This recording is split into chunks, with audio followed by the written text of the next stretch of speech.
dhibaatada degmadan haysato waxa waa biyo baxadii lixaad oo aan dhex taaganahay nasiibna ilaahay ii siiyey inaana ka tegin kana dhiman ee aan dhex joogo ummadda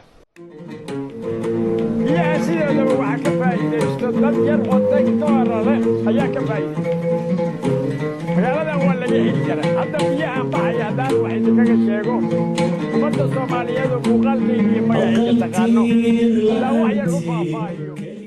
waxa weeye axadda maanta axaddeedii kale ayaa roob u dambaysay biyahan midda labaad dabayl lama socoto oo overwin ma aha biyahan buuraha magaalada dhinacyadeeda bariga jiro ama galbeedkeeda jiro biyo ay soo rogeenna ma aha webiga hadda wuxuu bannaanaay 75 sentimitir ayuu wuxuu lahay jaw xidhibta ah waxaa jira meelo laga xiray markii ugu horraysay biyo baxadii abriil baxsatay 98 kadib meelo laga xiray ay magaalada biyaheeda ka badlaayeen dad dana gaalale ayaa biyahaas magaalada ku furay ma garanayo danta ay ka leeyihiin afarta xaafadood afar buusishinaa laga xiray oo low shallow level ahayd waana la gooyey arrintaas markaan u xuuraansadayeen hoos u xuuraansaday waxaa caddaatay niman ganacsatayaal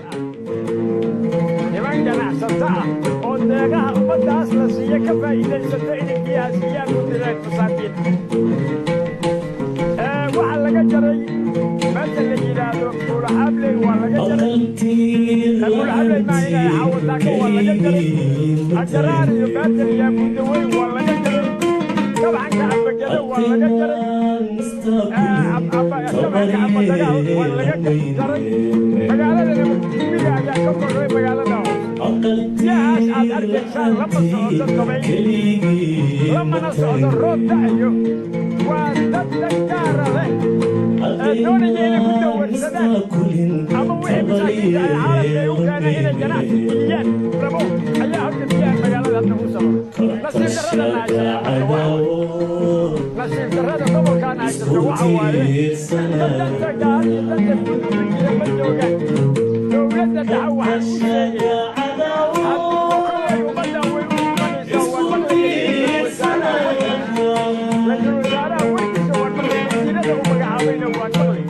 inaysan la tashan maamul meeshaan joogo oday meeshaan joogo iyo madax hirshabeelle ka timid iyo madaxweynaha u weeyaa inaysan la tashan ee waxay ummaddaas siinayaan buuraha korkooda oo laga dhinaca magaalada inay ku siiyaan ma jiro dadka waxaan samaynaa waa dad ganacsi oo dana gaarana dalka kale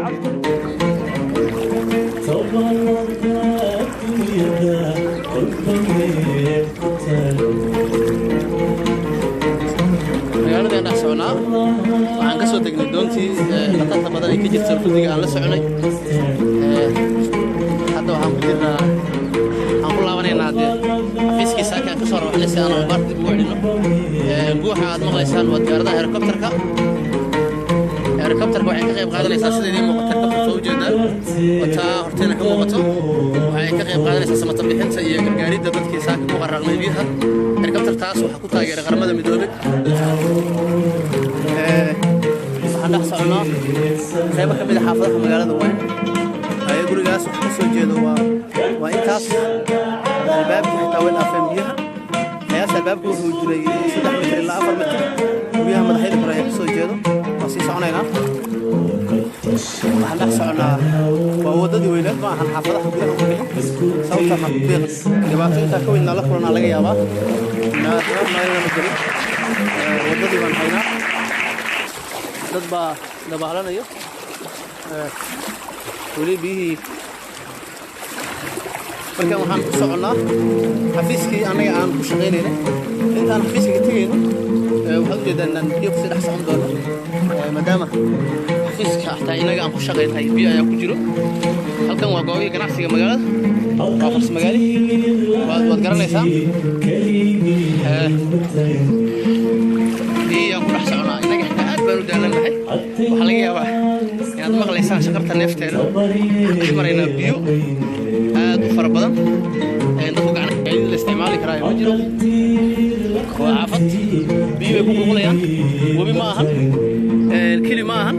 waa wadadii galaysay xaafadan waxaad helikabtarti waa taa wabiga ayay ku dul meeraysanaysaa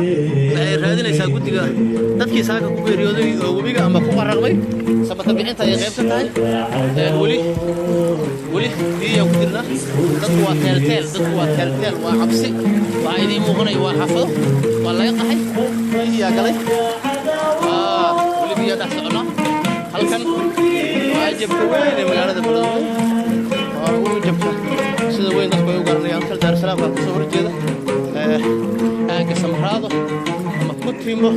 ama iskuul xalan ee mujamac hadda jaamacadda Hiiraan oo dhulka ay ku yaalaan waad garan kartaan waad u jeedaan weli waxaan naga daawanaysaan Hiiraan weyn TV anigu waa makaraan meesha waa Beledweyne fatahaad ay ku dhuftay khasaare badan ay geysatay marka meelaha biyaha ay marayaan u jeedaan dhan ma aha wabigii ee xaafadihii dadka qaar baa komentiyada qaar waxay qorayaan in wabiga tarmaya wabiga ma laamiga bartamaha magaalada Beledweyne ku xarqoonayna marka laamiga lagu socdo wadada biyuhu laamiga ku jiraan sida la socdo waa dad doonaya inay ka talaabaan marinkeedu khatarta u haayo saaka ay sheelay waka ajabti meelaha qaar way qalan yihiin waxay samaysteen difaacyo ay isaga celinayaan biyaha laakiin ma aysan inuu biyo way dhaafeen wali ayaan ku jirna wali xajada laga maqoosay dadkii saakay ku geeriyooday waa la raadinayaa ehelka iyo qaraabadana waxa ay joogaan meelaha laga baali goobayay si ay qaabta ugu dambeysay plan guddiga iyo telefoonada idaacaddan ay shaqaynayaan qof kasta idaacadda la soo xiriirana waxaan samayn doonaa inaan ku xidho guddiga gurmadka maadaama idaacaddu ay qayb ka tahay guddiga samata bixinta gurmadka degdega saaki ilaa hadda ilaa iyo wax kasii shaqayn doonaa inta dadku ay dhibaatada ka baxayaan ama ay yaraan doonto hadda marka waa waajib saaran inaan ka qayb gurmadka dadkana aan si fudud u gaarsiino akhbaarta iyo meelaha ugu badan ee culayska ka jiraan marka weli baadi dadku u socdaa